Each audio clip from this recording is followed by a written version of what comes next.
Good morning. It's not morning anymore. 11:55. But I tell you what, I was thinking this morning of all the happy times I had when I was a child. We had it rough, but we had some really good times too. On Tuesdays in the summertime, they had free movies. So Daddy had a pickup truck, and he would just load us up in that pickup truck on down. Let's see, there was me, Norman, Phyllis, and Tommy, but David was too little to go.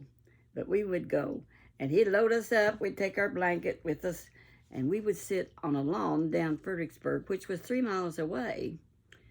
And we had a muddy road, and the mud holes didn't dry up. Are you kidding? No. So when we would be going, sometimes we'd get stuck in one of the mud holes, and Daddy'd say, "Everybody get out and push." And Norman knows that's the truth. So we would get out and push. We would throw rocks so that we could get traction to move on down the road to get to Fredericksburg to watch those free movies. They were fun.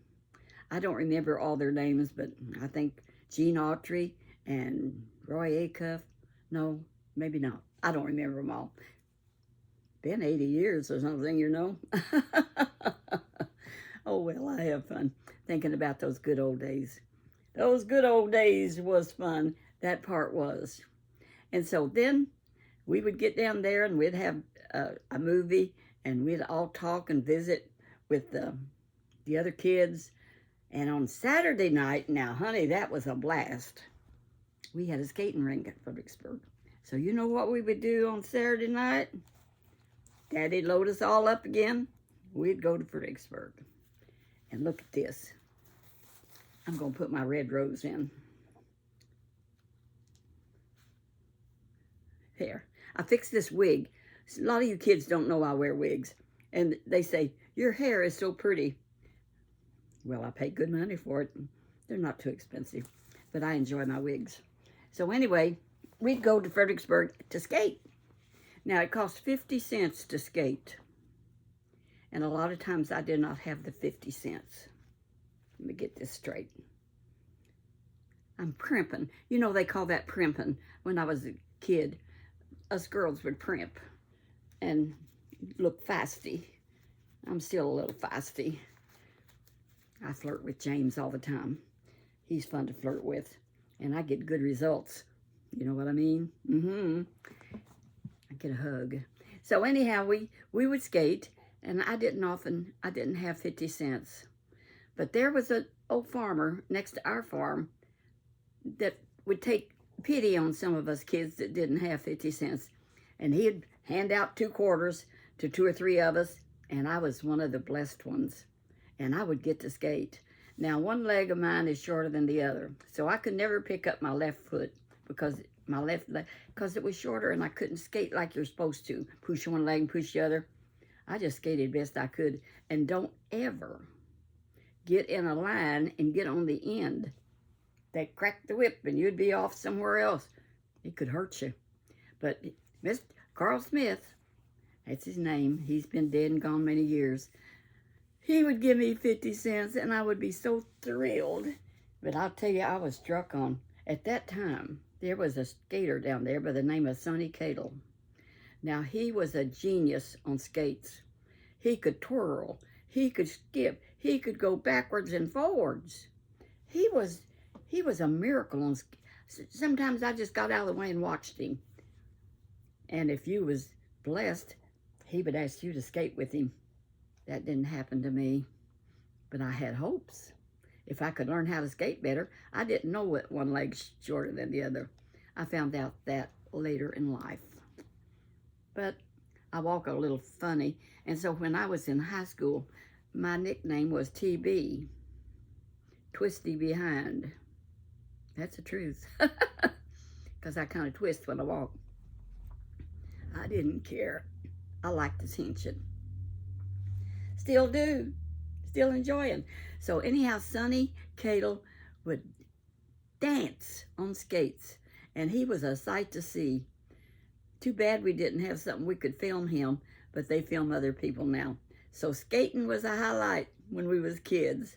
And another thing we love to do in the spring is hunt mushrooms. Go to the woods and hunt mushrooms, and they're so delicious. And Daddy would go hunt squirrels. Now, you wait till they get about half grown.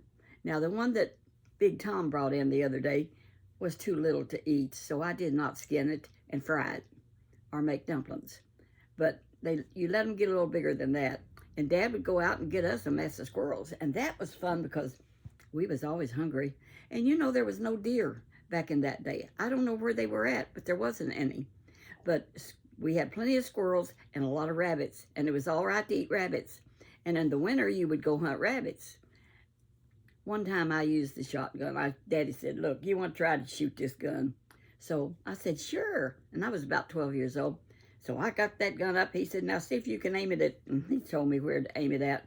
And I pulled that thing and it like to knock me down. So I didn't do that again. But he would hunt squirrels and bring in 5 or 6 by their tails. And to clean a squirrel, y'all don't know this, but people still eat squirrels. I know some people that I'm not naming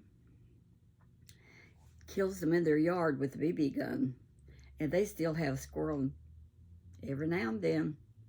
And rabbits you don't have anymore.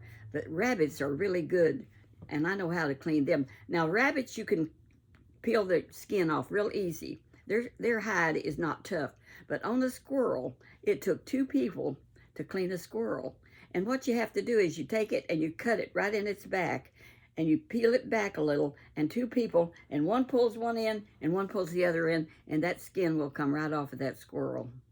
And then you've got a squirrel. But to be able to do it by yourself, you have to be really strong.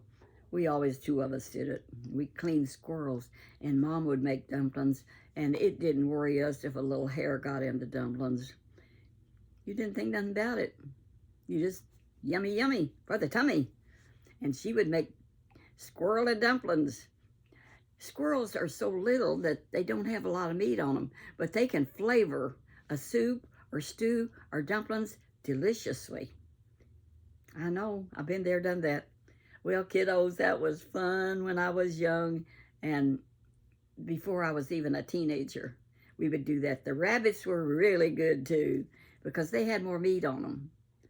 And we didn't kill too many of our chickens, but once in a while, if a preacher was coming, Mom would kill 2 chickens and clean them. And do you know how you have to clean a chicken? You have to boil the water. You get your water real hot on the stove, wood stove, which we had, and then you dip that chicken down in that wood stove fire, and its feathers get loose. And so you pull all the feathers off, and then you get the guts out. First thing, you get the guts out. And the liver, you cut they have a bitter thing on them, the gall. I don't know exactly what it is, but you have to cut that off at the liver. And the liver's real good. And when I was little, we ate the head. You just crack out the brain and eat the chicken brain and everything. And the back, I mean, we ate it all. We didn't fry the legs, but the Orientals do use the legs. And we never did. But anyhow, we just ate all that chicken that was edible. And that included the back, the neck, and the head. And it was good. Mom would fry them up on that cook stove, and that's when company come. And now when company came, like the pastor come, or grown-ups came, the grown-ups ate first, and then the kids ate at the second table, they call it, because you don't have enough room for all your company, and besides, you treat your elders with great respect, and they go first, and then the kids. And I just always prayed that there would be something left. Sometimes there wasn't a whole lot left. But we made it, and I weigh 155 pounds this morning, 0.7. That mean scale told me. Y'all know that James got me a scale that is mean as it can be sometimes. So I'm eating less today. I'm trying to get back down. I want to stay under 155, but it was over. It talks to you. It says, you weigh 155.6.